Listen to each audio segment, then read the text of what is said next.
bioelectricity. I probably could go on, but I think I'm starting to bore the audience, and some people are saying, "God, for God's sake, just get on with it." Yep. Just someone asked a question there. Are people just against biotech just because of GMO, do you think?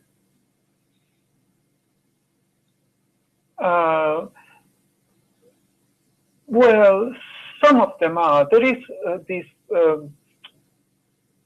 aesthetical bias against modern industrial society. So some people would be against any type of industrial progress because they consider it ugly. So they would not only be against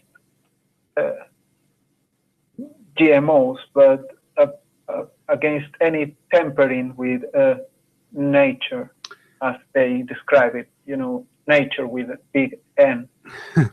Some other people would be against GMOs generally, and GMOs are used to produce medicines, and GMOs are used to do research on different genetic conditions. And some other people would just oppose GMOs in crops, biotech crops. And I think even some people will oppose particular types of GMO crops. These are the only who can claim to have a rational opposition to biotechnology. Yeah. I think we can bring Mortimer in here because the appeal to nature, that's something you've probably dealt with quite a bit in your videos. The naturalistic fallacy. It's natural, therefore it's good. It is, therefore it ought. That's a fallacy, obviously. But something that I'm thinking about here is all this opposition to GMOs. Can we get some sort of introduction to it? What is it that people are objecting to, and why? Well, it is very difficult to say because most of anti-GM campaigners do not even understand what they truly are. They just object ideologically to them. So it's very difficult to define that opposition. So as I say, some will just object that you are tampering with nature, whereas some will say, well, you don't know what is going to happen in the future. You haven't got control about of these new genes that you are releasing into the environment, and they could take over the planet, and they could affect our food security, all sorts of irrational fears. But if we just sort of try to give them the benefit of the doubt here, is there something to what they're saying? Could there be any potential risks involved, and what's being done about those things? Well, let's be clear.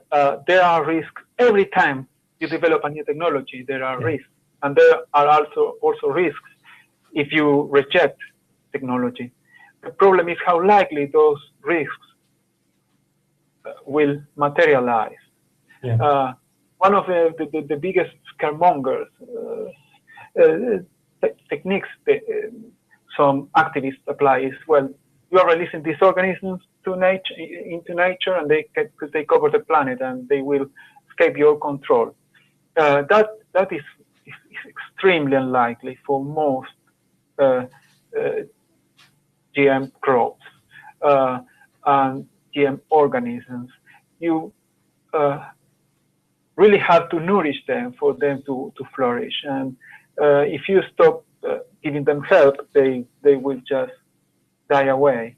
As we always say, we have the worst thing about this is I have no connection whatsoever with biotech companies. I don't have any connection with agribusiness. I am a basic research, and I work in endocrinology. I just happen to know about biotechnology because I am a molecular biologist. And we always say we keep, for transgenic animals, we keep them very well contained, and we have several different levels of barriers to prevent them to escape to nature. But the most likely thing that will happen if any of our transgenic animals escape to nature is that they will die in a few days, because they are not prepared to be released outside. They couldn't compete with wild-type animals. They are very domesticated animals. And with crops will be the same. It's pretty much the same. You don't see corn or soy growing on your back garden because it flew away from a field where they sow soy 10 kilometers from your house. That's something that is not going to happen. It could happen, but it's not likely. So and wouldn't that be the same even if it's not genetically modified? Well, yes, that's what I mean. So it doesn't grow,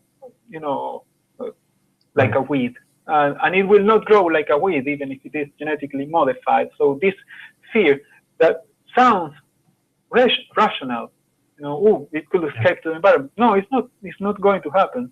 It is only able to compete with natural soy, but it's not going to take over the environment. None of these GM crops will. And then there is the other fear. Well, you don't know how these genes can affect you when you eat them, but you eat tons of DNA during your lifetime.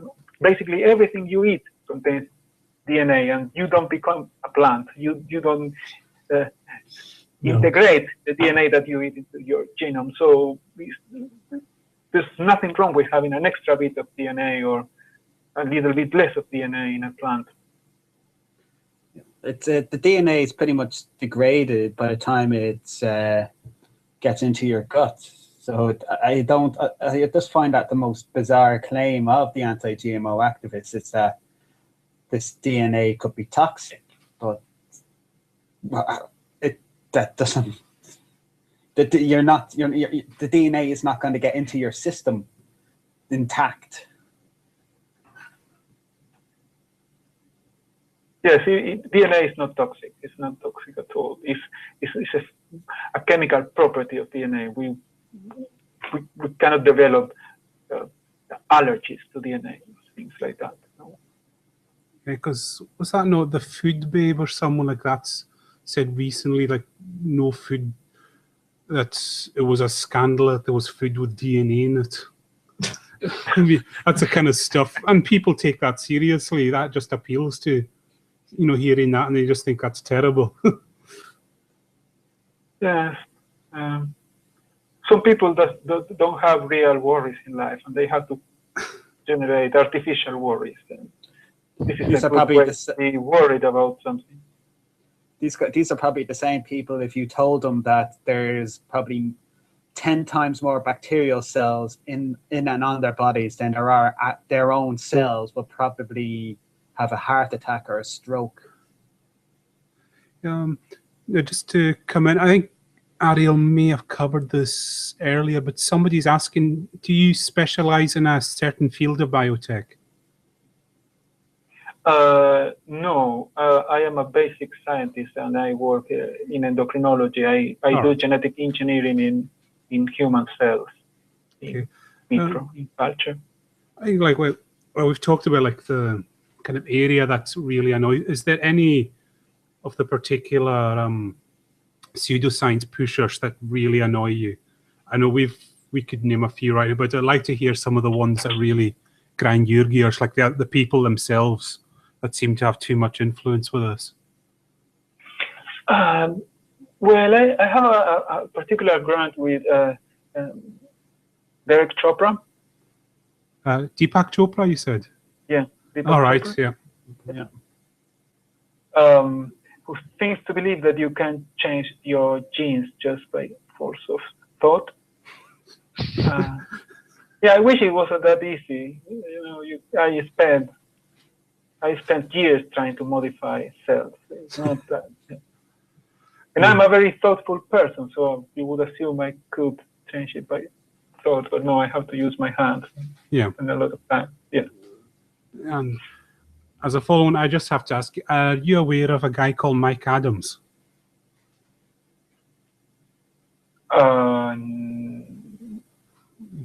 No. The health ranger, he's called. I was about to say, would that be the health ranger? But yes, I know him. Yeah. All right. Yeah, we're very, very much aware of him here. I don't know if I think I know what your opinion of him's going to be anyway. Yeah, I think yeah, he's one of the. I think he's the craziest one of all because he just embraces a lot of very. I mean, I think anti-vax is his big thing, which maybe we could get into because that's another thing you're quite passionate about on your blog is anti-vax, isn't it? My blog is anti-vax. You mean? Yeah. So, well, just on the subject itself, because I mean, maybe you can give us a little kind of primer in where the whole vaccine hysteria, where did that all stem from? Well, I would say it is a combination of these impractical philosophies that people with too much time and too little to worry like to apply. And then, as always, the nature is better brigade comes in. It's like a combination of forces of evil. And to be fair, from all the anti-science quackery that we can discuss, anti-GM, climate skepticism, this is the only one that would really affect us here in developed Western societies. Is the rejection of modern medicine, which include anti-vaxxers, homeopathy peddling, osteopathy peddling, and queer unsupported diets, the paleo diet and raw diet, raw food diet, you name it. And I think the Food Ranger would support all of these categories.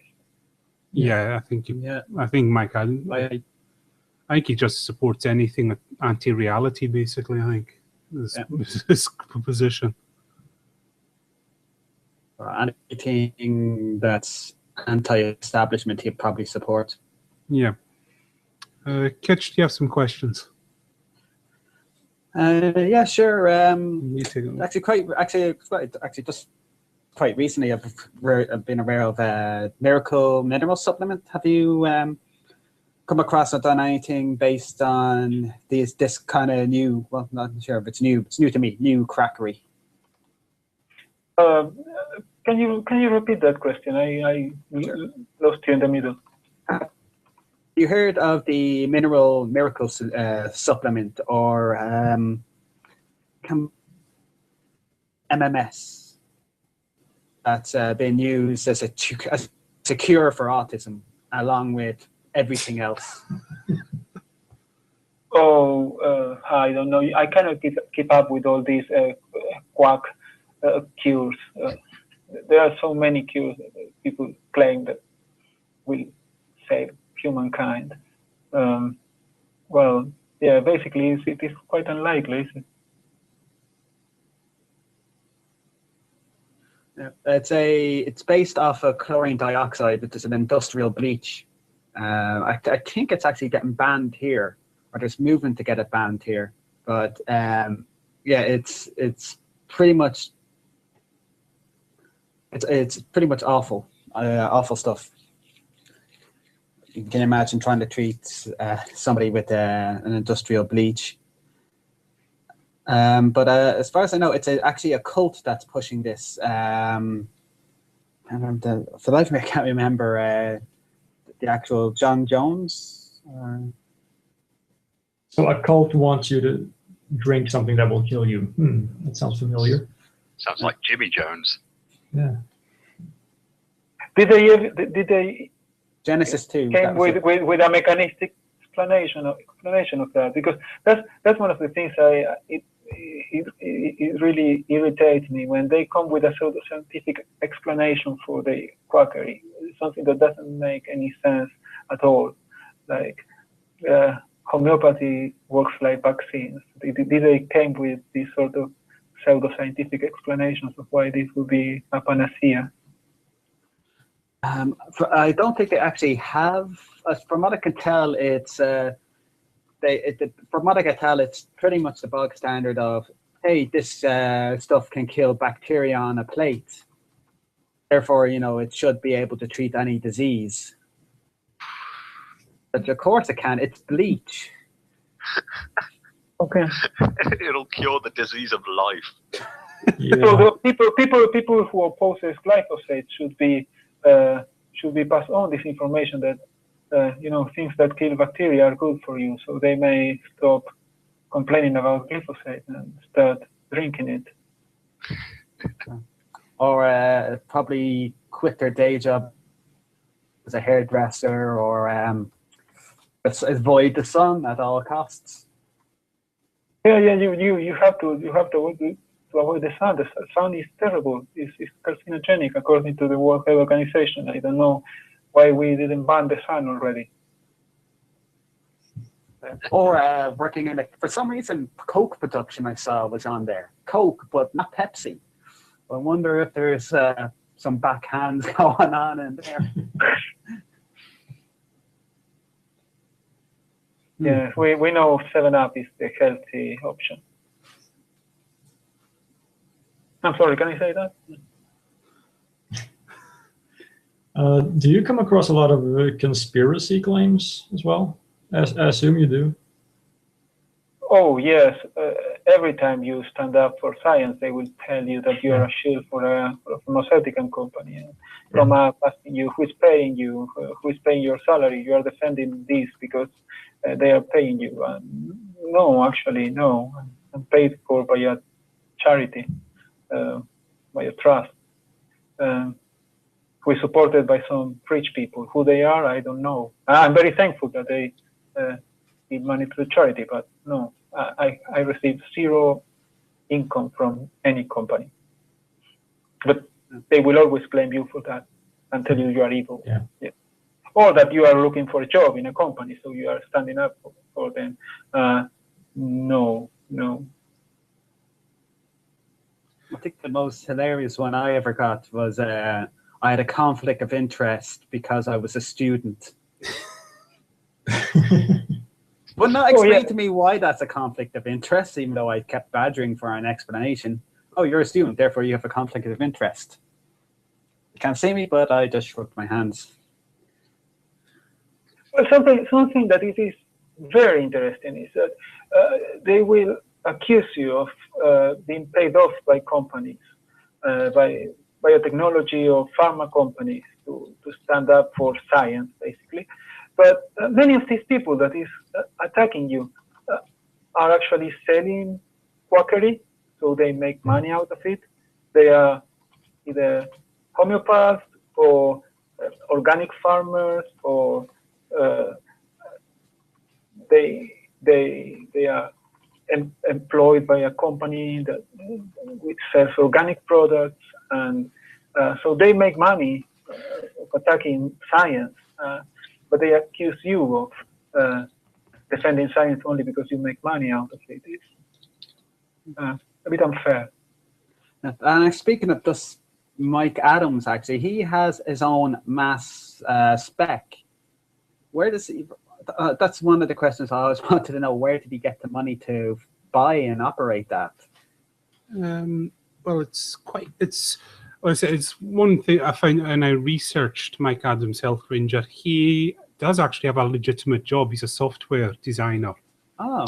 And he owns his own company which makes products for Microsoft, which is highly ironic because he accuses Bill Gates of funding programs to sterilize everyone on Earth to force depopulation. But no, that's where he gets all his income from. He's quite a rich guy. I did not realize that's that. what you always, like, for conflict of interest, you really couldn't make a bet that he actually does direct work for Microsoft, who he's claimed they're behind things to depopulate the Earth. Anyway, Zillar, Yeah, as is a custom on here, the quietest person gets to ask the chat room questions. So. there's a question, well, a couple of questions coming. I'll treat the one from Bits first for Ariel. Is there one chemical or additive that you would like to see removed from the food chain?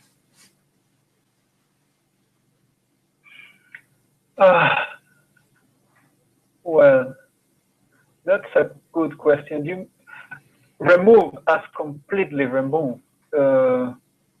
I would go with the recommendations given by the food agencies. I don't think that I can by my own decide if a chemical is bad enough to be removed from the food chain. I know some supplements contain chromium, which it is toxic and is not proven to be of any use. I wouldn't take them, but I'm not sure that they should be banned. That's for the food agencies to decide, and I think they do a pretty good job, and you should trust them. So basically, I cannot say. I would rely on their expertise. Somebody else also was wondering if you'd ever heard of the YouTube channel Spirit Science, which Marty has a lot of fun with. I'm not that tech savvy. No, I don't do much YouTube, as you have noticed. Marty, can you give a quick rundown of what Spirit Science is? Yeah, it's basically a new age cult, I would call it. They would not want me to say that they're a cult, but yeah, that's what they are. They're on YouTube. They also have a website, and they're on Facebook a lot, and have like millions of followers on Facebook at least. And basically, they believe absolutely everything, including things that contradict each other, as long as it's not scientific. Yes, I'm not surprised. There are many people like that. Yeah. Yeah. Basically, I'll just put it like this: they actually believe that Jews are from space. Okay. I keep being told all the time that they have to be posed. That this has to be a joke. But considering how serious they seem, and you know how devoted they are to it, I don't think it's a joke. I think they really are that stupid. Well, maybe. Are you referring to this theory that life came from space? So No. basically, we are oily. No. I wish. It's specifically that No, it's is as a insane that's as it sounds. that Jewish people came from space. No, I have a particular interest in that. I think I will check the website. What was the name? Spirit Science. But yeah, Okay. I think you'll find some good blogging material on there. The blog itself, we found some incredible claims on there. Yeah. Yeah, these people need to be contained somehow. It's a tough subject. I am some sort of eclectic libertarian. I don't like the state intervening in people's lives, but so some people are very harmful, and they need to be contained. Yeah, I think the biggest problem with Spirit Science is the whole idea that all ideas seem to be equally valid as long as there's no evidence for them. If there's evidence for them, they don't count because it's a conspiracy, probably. or it's Western. But yeah, it's Western science, which doesn't count because,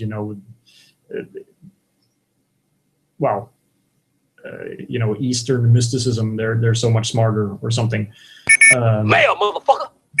Mail, motherfucker! Mail, motherfucker! It's just science denial. I really should turn off my email. It was appropriate with Marty as well. Not hate email, is it? That was my email alert, sorry. I one more question come up in the chat room.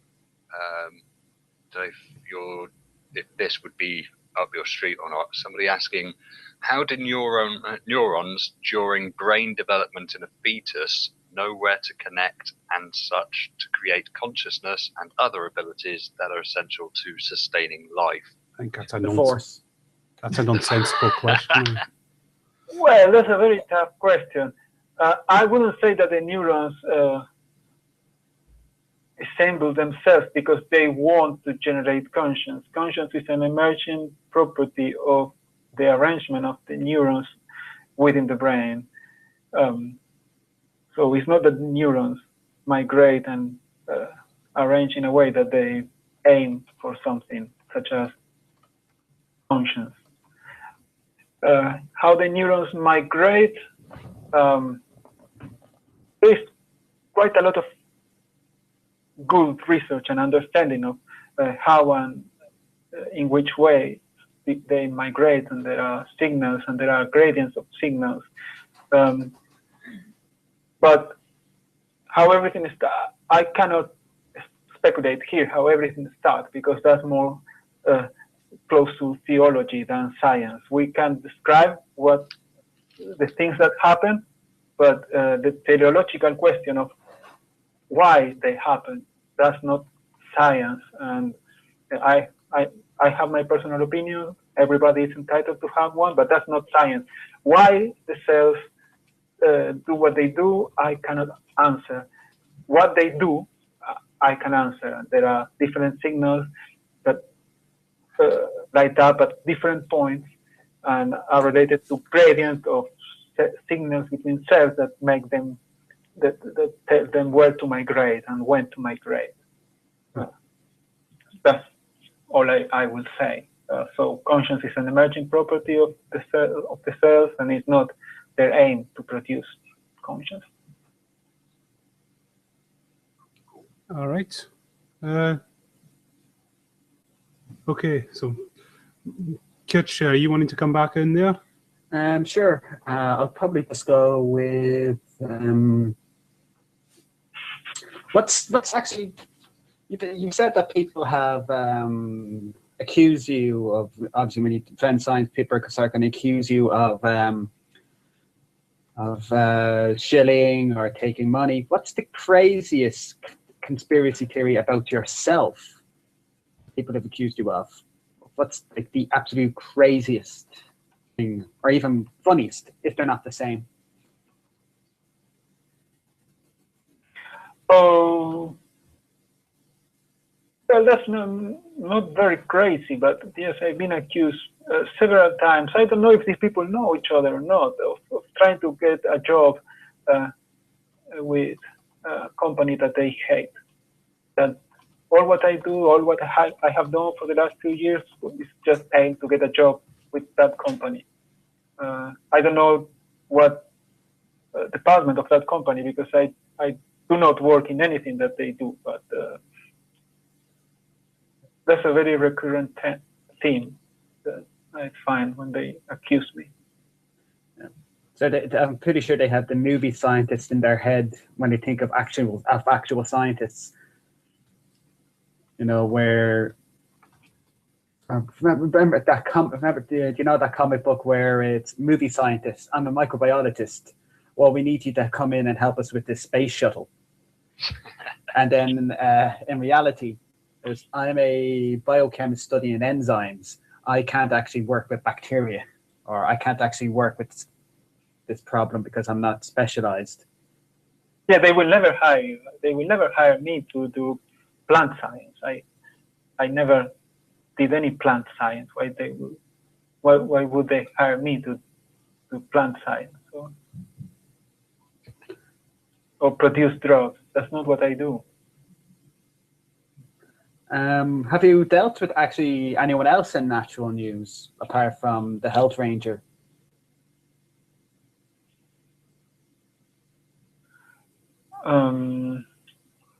Well, I would say the food babe, but she's very popular, so everybody has goes against her.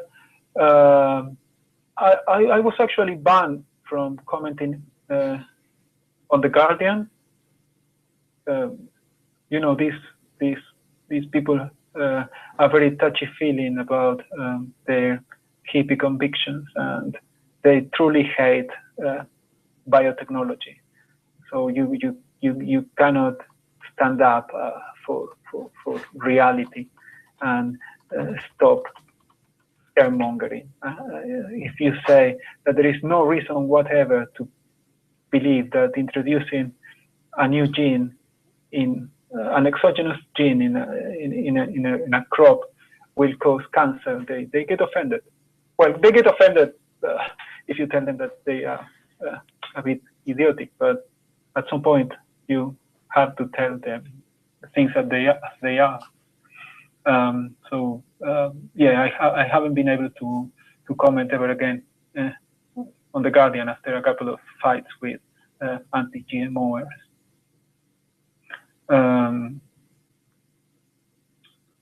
Who else grind my gears? Well, I had some arguments with Nature News, with some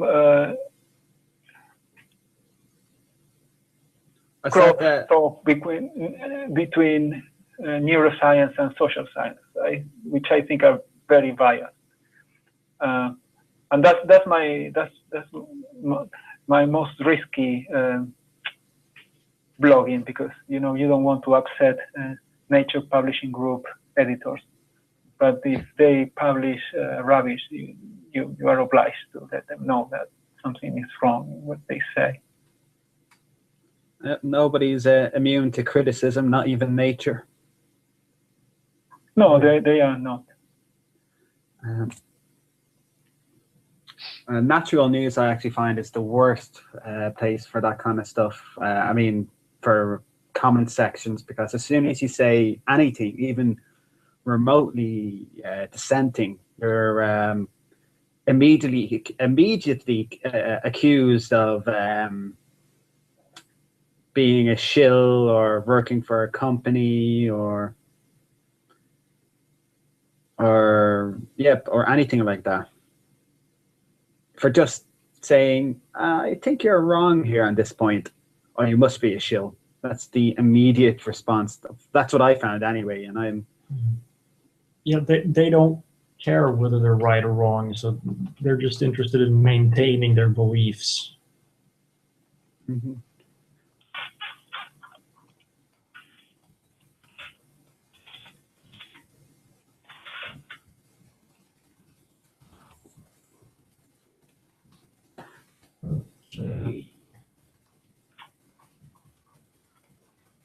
Oh, no more questions from the chat room. Yeah, I was just wondering if there was. I was going to ask something very quickly, Ariel. Obviously, each different kind of geographic location has its own.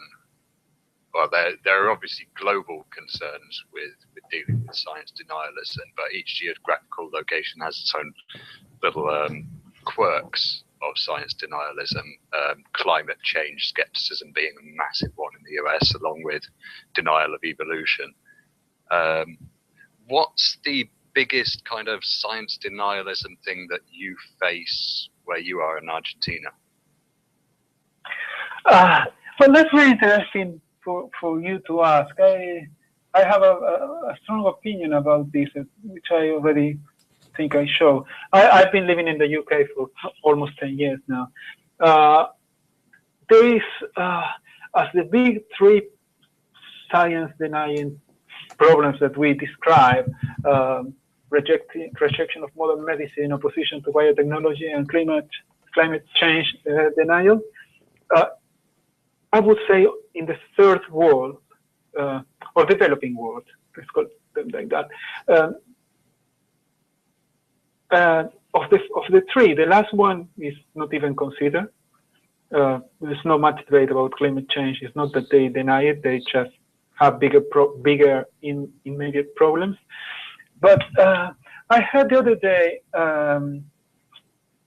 a scientist from Sweden. His name is Rosling. He's quite famous. He also writes about the philosophy of science, and he made this ignorance test for Westerners, right? Where he asks you questions about what's going on in the world, and you have to reply. Most people get it wrong. One of the questions was, how many people around the world is vaccinated against measles, right? And they give you, it's a multiple choice test. So you have 3 choices. How many people are vaccinated against measles? 20% of the world population, 50% of the world population, or 80% of the world population? If you were to live in a rich Western society like Britain, you would go, I would have gone for 20 or probably 50%. But the actual number is 80% of people have been vaccinated around the world against measles. And this chap Rosling say, and this is because mothers in the third world, they know measles. They have seen people dying of measles. They have seen children suffering for the disease, and they beg for the vaccine. They demand to have their children vaccinated. So this problem of science denial is a rich society problem. I will say, of course, there is this metropolitan elite all over the place, and there will be upper middle class Argentinians living in the posh neighborhoods in Buenos Aires saying, oh no, you know what, I like the natural life. I will not vaccinate my child, or I'm on the paleo diet, or yeah, I'm going to the homeopath. But most people in the third world, people who suffer and know that food is dear, and that they if they don't get medicines, they die. They do not reject science. So I will say in the developing world there is not such a problem of science denial as there is here. Cool. That's my experience. That's interesting that you say that, because if you look at things like the recent Ebola breakout, there were people in Africa thinking that you shouldn't get help from Westerners because they're the ones spreading the disease, and you should go to like witch doctors and stuff.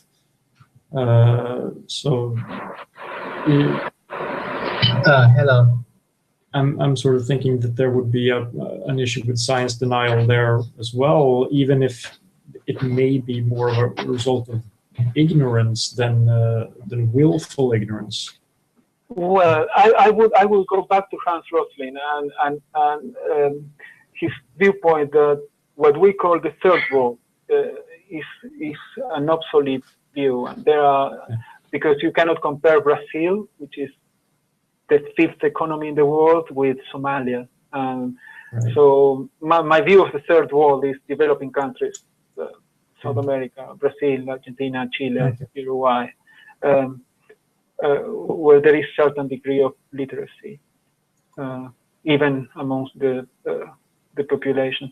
But in fact, a lot of people in Africa is being vaccinated and demanding vaccines. So I'm not entirely sure. Just hold on, caller, till Ariel finishes his point, and then we'll get to you. Okay. Okay, this is Mario Juggernaut 22 on YouTube, and I got to ask a good question. Where do you think pseudoscience is so prevalent in like the first world? I'm sorry, I lost that. Why is pseudoscience so prevalent in the first world?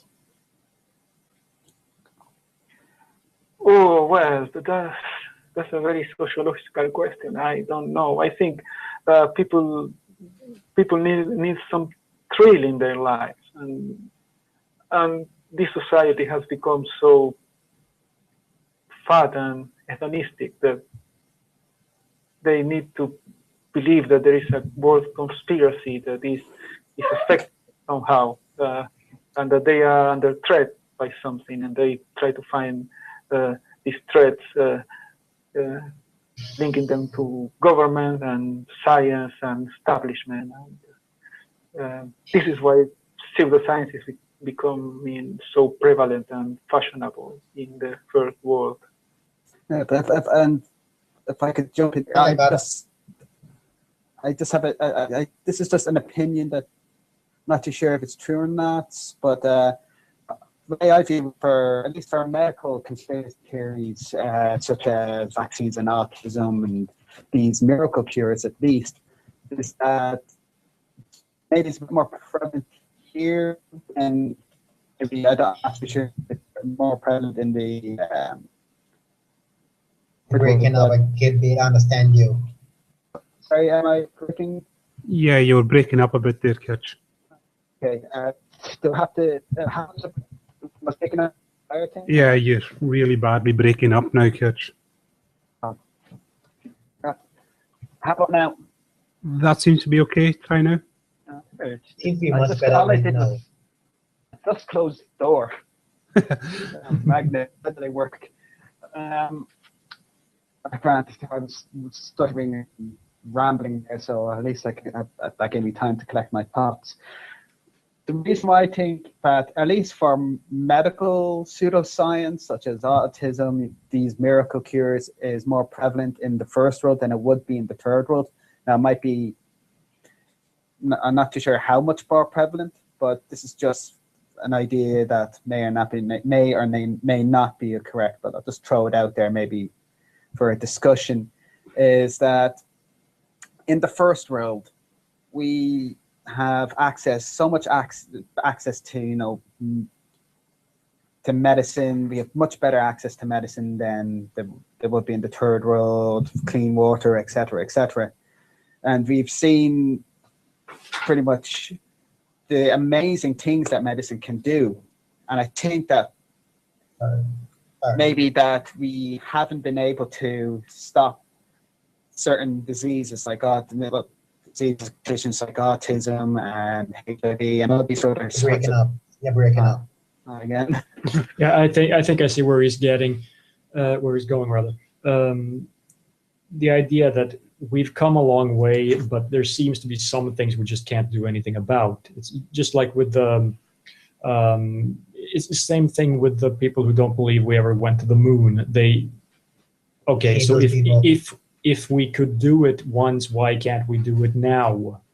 Why aren't we going there all the time? Yeah, well, exactly. That there are issues like that, and in the same manner, they think, okay, if you can cure illnesses, why can't you cure cancer? Why can't you cure HIV?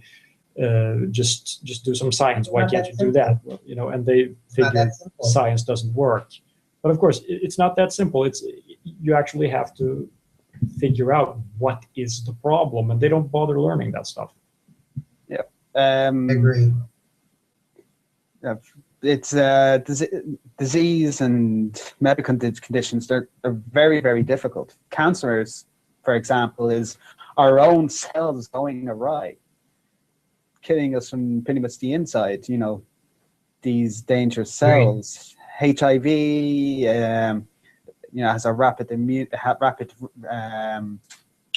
mutation rate. It can avoid it attacks the immune system, the very thing that helps us overcome these diseases, and has a rapid mutation rate. It's very hard to get a vaccine for. I'd actually prefer people to go to Abby Smith's blog a bit much. You'll know a bit more about that, well, a lot more than I could hope to get out. So science is working on these issues, but it's going to take a lot of time and a lot of investment, and it's going to be step by painful steps by agree. Students and postdocs and the whole scientific community. I got another question I got asked. Yeah, go ahead. Like, in this region, like I'm from the Caribbean region, I'm testing in the third world right now. So there's only one. Skip that. But there's one thing I hear about the Caribbean is that mostly everybody's a creationist. So infuriating, trying to explain like the origin of species to people. Very annoying. I actually think they have all the answers. So no, why does creationism the world so much? I didn't catch all of that. You're asking why is creationism so common? Is that what you're asking? In the Caribbean. In the Caribbean. In the Caribbean. Caribbean. Okay. Oh, Personally, I don't know much about the Caribbean, so I can't really answer that. yeah. I don't know the situation there myself. I Because suspect the reason creationism is common wherever it's common is that you have religious people with a particular interpretation of their religion, and they feel that they're under threat by people knowing too much, so they sort of attack science essentially. It's like they fear that if people learn too much science, they will abandon the religion. So the religion fights back. And they agree with that indoctrinate also. people when they're young and all that stuff. Mm-hmm. Okay, I agree with you on that. Also, like, what do you think is the best argument for evolution? For like, just shut up creationists. I don't think there is a sort of silver bullet that will shut a creationist up, because every time you come up with an argument that you feel, okay, there's no way this creationist can come back from this, he's just going to change the topic. Yeah, I think what you've got to remember when you're dealing with people who invest their very identity into an idea, then they become impervious to facts and reality, and no matter what you bring to them, they will find a way to try and deny that reality. Like, Yeah, one of I my think best arguments. I think the best thing you can do is try to respond to their arguments. Basically, all creationists do, since they have no evidence for their own side. What they do is attack evolution. So learn that also about that, and make sure you can answer the claims they say no evolutionist can answer. You know. Yes, I actually heard that also. I think one of the best arguments is like explaining Noah's Ark to people. Seriously, how can like you fit like any of the species of animal inside of a ship and don't have problem with manure species in essentially if it's like that, it will just poison everyone on board. I'm sorry, I couldn't hear you. I think you were talking about Noah's Ark, how people can actually just believe. I was. Yeah. I was. I wish I knew. That's a question. If we knew how people believe that kind of stuff, then we could solve a lot of problems overnight, I think. Seriously.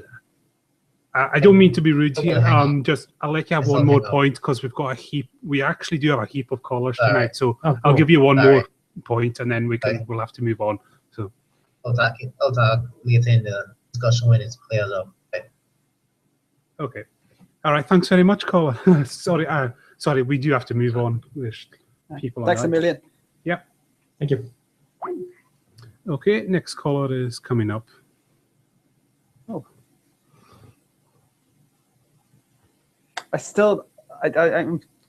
Noah's Ark is probably one of the stupid things that I've ever heard people believe. Yeah, it's space Jews. It goes back I said to one off. Yeah, one off. Yeah. I think it was a certain call on Atheist Experience with Matt Dillahunty. I think they were talking about Chinese characters in the Bible. And he did say, if I knew how I could make you understand that's wrong, I think we could fix a lot of things overnight. Right. Just sadly, there's just some people you just can't argue out to a position, and they won't be affected by your arguments. Ariel, do you have anything to say there? Yes, they will. There will always be irrational people. You cannot get everything onto the side of everybody on the side of reason. You just need to concentrate in people that are rational, and try to exclude the more extreme believers. I think you can start by asking someone if they believe in the literal interpretation of the sacred books. If they do, there is not much to argue with them. It's just a waste of time. We just have to prevent them from imposing their position or their beliefs on us, and that would be enough. There's no point. It's like with all sort of science denial. I know many Greens, many environmentalists call themselves atheists, and then they swear by Gaia, and there is no way to convince them that it's fine to manipulate nature. You don't have to keep Gaia pure. Gaia is the goddess nature. So if their beliefs are too strong, just let them be. Don't waste time, but just try to get them the bulk of the people behind you. Otherwise, the world would be pretty bad. Yeah, I think there's a reason to address the claims of creationists or whatever, but it's not because you're trying to change the mind of the person you're arguing against. There may be an audience out there, and they can learn from the exchange. Okay. I agree with that. Yeah, I agree with that. All right, I think we're ready to go to caller. Can you hear us? Yeah. Yeah, that's better. Oh, you're coming through nice and clear. So you're on, ask your question. All right. So here was, so I'll admit I am only in through 2 semesters of chem, no semesters of bio. And also this will be a bit throwback to earlier in this entire hullabaloo. But I had some questions related to GMO. Sorry if I get too wordy. And from what I understand from a world history course, corn, emmer wheat, and barley are basically ancient, selectively bred modern plants. Like the ancient varieties were selectively bred to make the modern plants. And corn from teosinte, barley and emmer wheat from early weeds in the Middle East, in the Fertile Crescent. So here's the deal. How the heck is GMO, besides the methodology, don't they both kind of, in a sense, create modifications to the gene pool in a way that, I mean, I understand. You know I understand what I'm you're asking. You're asking, isn't artificial selection a form of genetic modification as well? Yes, and wouldn't neither one be more dangerous one than the other? Because I mean, if you are causing changes to its gene pool, you're causing changes to how they live, how they internally function, how they interact with the ecosystem at large. So I mean, where's the danger in that? And if there was any extra danger in it, isn't that mitigated by the fact that companies that create these GMOs basically do so in these plants that are hazmat level sealed off from the environment?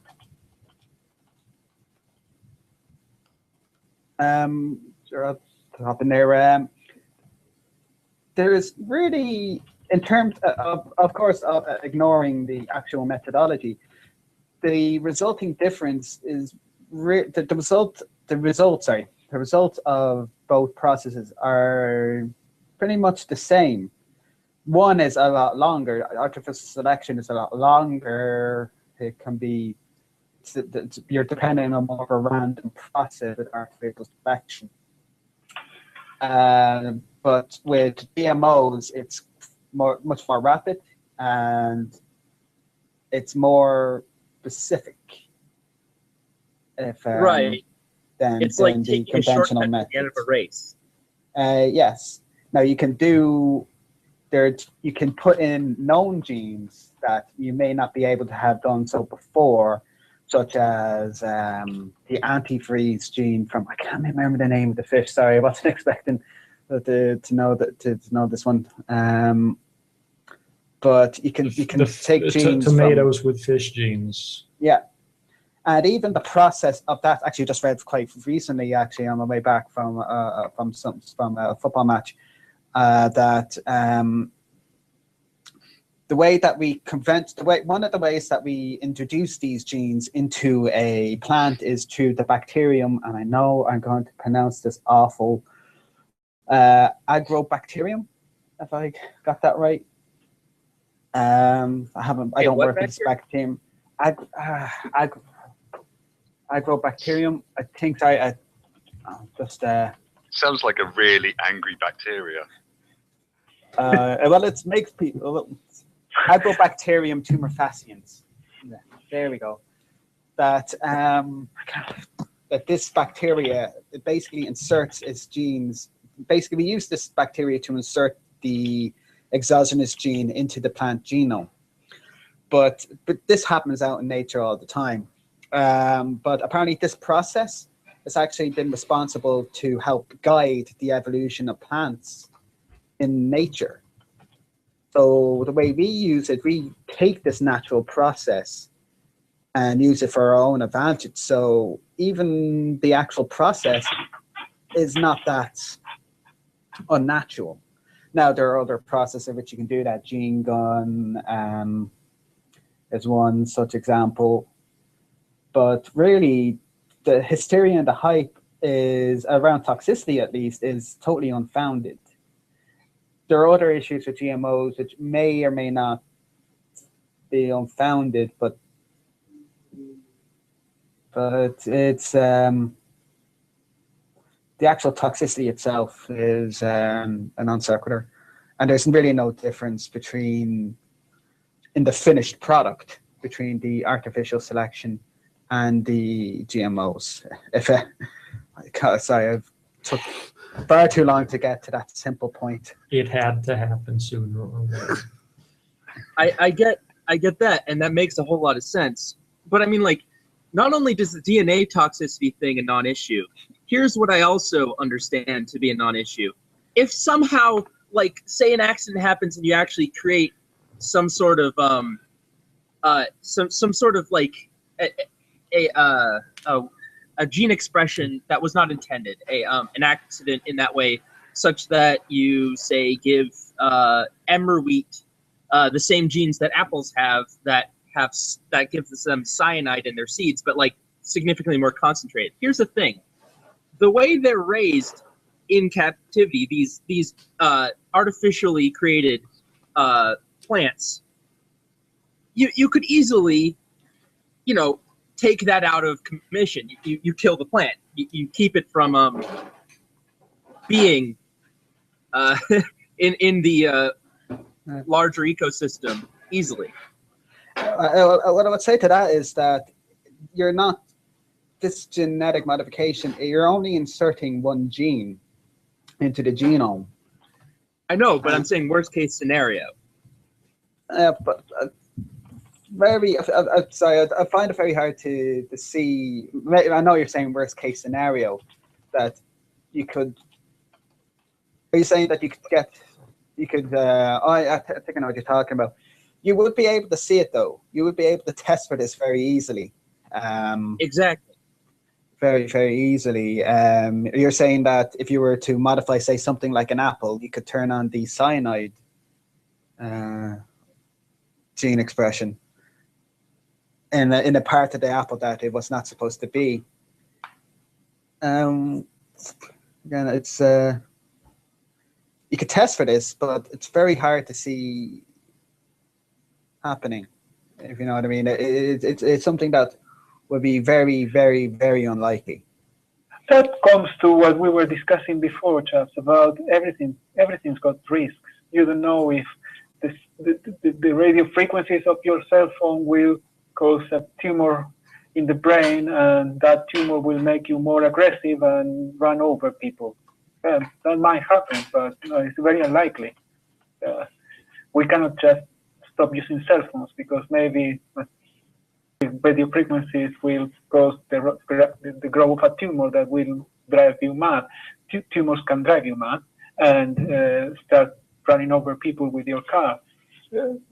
Those are ridiculous concerns. The likelihood of that happening is so infinitesimal that you cannot stop progress for that. And when it comes to GMO plants, this sort of fears that you will activate a gene that will cause the plant to be lethal. First of all, the plant will be tested, and if it is lethal, you will detect it very easily. And if it is lethal, you just destroy it. And if you turn up genes that make it lethal and able to grow legs and run away and kill people, well, what's the likelihood that that will happen? It's not going to happen. You cannot stop progress just because there is an infinitesimal possibility that something will go wrong. Otherwise, we will remain stuck in the past. Right. That's not a reason to not to go ahead with genetic modification of plants. The fact that something weird may happen. Always something weird may happen.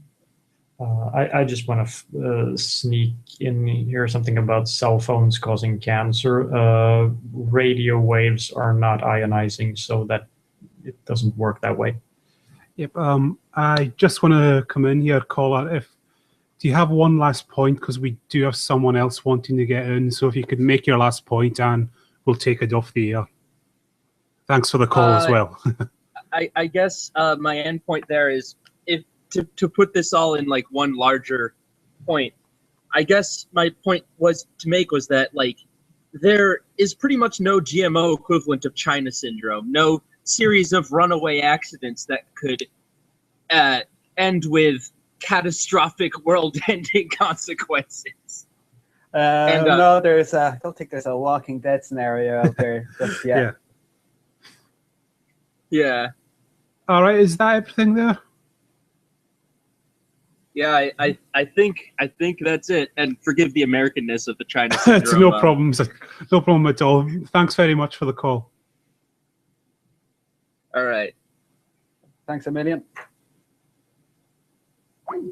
Okay, I'll just get the next call, guys. So if you have any points there. I don't think I really do. Maybe just maybe make a few points when you bring up the next caller.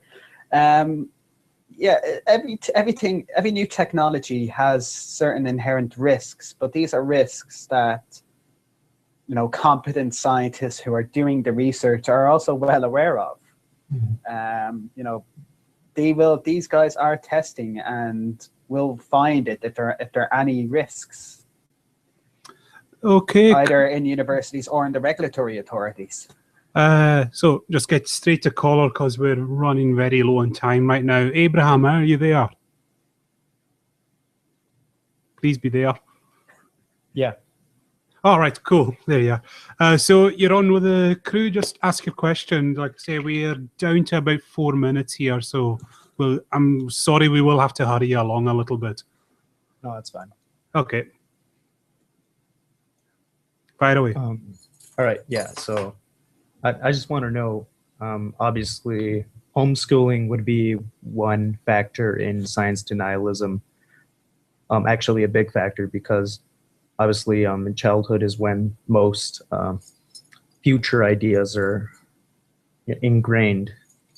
So I just want to ask, what would be the best method of reducing the impact the negative impact of homeschooling, which breeds science denialism? Just ban it. I will ban it. I wouldn't allow it. That I don't see what the point on having child schooling is. Ridiculous. Yep, I would definitely second. And I am a libertarian, right? So it does come from an eclectic libertarian. That needs to be banned. Well, wouldn't banning it just cause massive backlash? I don't know, but you know, the set of mind that we have to destroy is that children are the property of the parents. They are not. Children are human beings, and they are free, and they are just entrusted to the parents for them to take care of the children until they are old enough to make their own decisions. And there is no reason, there is no rational reason for homeschooling. It's wrong. It's putting children at risk. I think it's morally wrong for the state to allow that. They're being held back, and they're not being given the best possible start in life with their education. Teaching kids takes very, very educated people.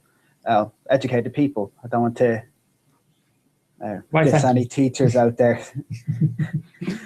but yeah, no, you need to be trained in the subject. You need to be able to. You're teaching, for example, physics. You really need to be trained that. Yeah. Oh, okay, caller. Is there anything else? Because we'll be needing to wrap up now. No, that's fine. All right. Again, very sorry we had to rush you along like that. We are running. We're almost out of time here, but thanks again for the call and the points. Much appreciated. Yeah, no problem. Thank you. Thanks. Maybe let's make one more point for the people who have been homeschooled. Obviously, we can't go back in time and put them into school. Maybe have optional courses out there that can bring them up to speed on certain topics. I know that might be a bit expensive, but you know, it's damage limitation to what has already happened. Yeah. That would be my kind of ideal world suggestion, but not too sure how well that would work out. All right, I think we could wrap it up there. So, Ariel, do you have any final words before we go off here? Well, I will just commend the work you are doing. The work you are doing. Okay. I will commend the work of kids. We have been fighting people on Twitter recently, which was very successful. I was used to be a lone wolf fighting against a pack of anti-science fighters, and I think it is about time rational people join forces and try to put the word out there that social media is full of people peddling wrong and dangerous ideas. Yeah. Not dangerous ideas morally, but physically. They are affecting us. Because I used to think, okay, if the hippies get measles, that they get what comes to them. I call it evolution. But this affect us all. Affect something I just said about children being not the property of the parents. It affects children who are not able to decide and are held ransom by the irrational parents. It hurts people who cannot choose because maybe they cannot be vaccinated because they are immunosuppressed for some reason. Yeah. And affect babies that cannot be vaccinated because they are too young. It affects taxpayers who found NHS alternative medicine treatments and then are told that they cannot receive proper treatment because the NHS hasn't got any more money, and affects scientists who are attacked for pointing out new age quackery. So these anti-science peddlers are bad people, and it's about time that we all join heads together, and if we detect pseudoscience somewhere, we fight it. Because otherwise the politicians only listen to the noisy minority of idiots. Right. I definitely would concur on that. So from all the team, Ariel, thank you very much. It's been a pleasure having you on. Thank you very much for inviting me. Yeah, well, I think, Thanks a million. And given the amount of calls, I think you might be requested to come back on in the future.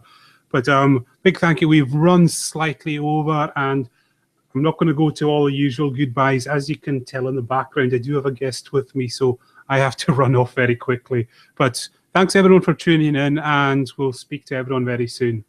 Good night, everyone. Bye, everybody. Bye. Cheers, everyone. Cheerio.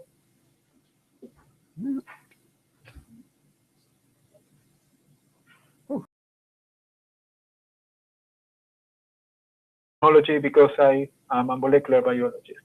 And we always say we keep, for transgenic animals, we keep them very well contained, and we have several different levels of barriers to prevent them to escape to nature.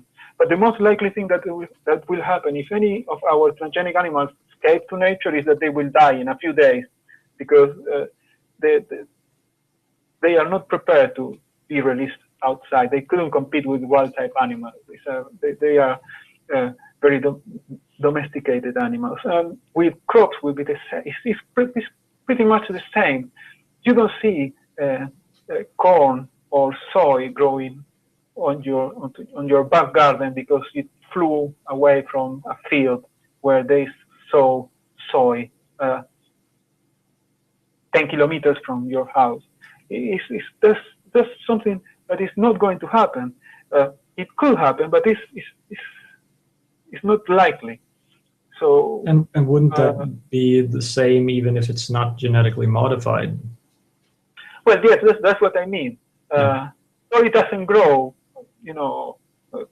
like a weed, and it will not grow like a weed even if it is genetically modified. So this fear that sounds rational. It could escape to the environment. No, it's not. It's not going to happen. It is only able to compete with natural soy, but it's not going to take over the environment. None of these GM claim to have a rational opposition to biotechnology. Yeah, I think we can bring Mortimer here because the appeal to nature, that's something you've probably dealt with quite a bit in your videos. The naturalistic fallacy. It's natural, therefore it's good. It is, therefore it ought. That's a fallacy, obviously. But something that I'm thinking about here is all this opposition to GMOs. Can we get some sort of introduction to it? What is it that people are objecting to, and why? Well, it is very difficult to say because most of anti-GM campaigners do not even understand what they truly are. They just object ideologically to them. So it's very difficult to define that opposition. So as I say, some will just object that you are tampering with nature, whereas some will say, well, you don't know what is going to happen in the future. You haven't got control about of these new genes that you are releasing into the environment, and they could take over the planet, and they could affect our food security, all sorts of bioelectricity. I probably could go on, but I think I'm starting to bore the audience, and some people are saying, "God, for God's sake, just get on with it." Yep. Just someone asked a question there. Are people just against biotech just because of GMO? Do you think?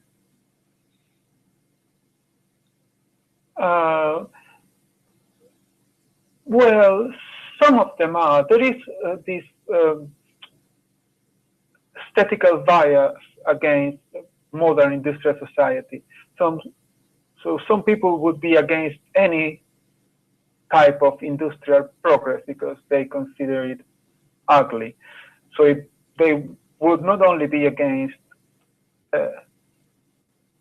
GMOs, but against any tampering with nature, as they describe it, nature with a big N.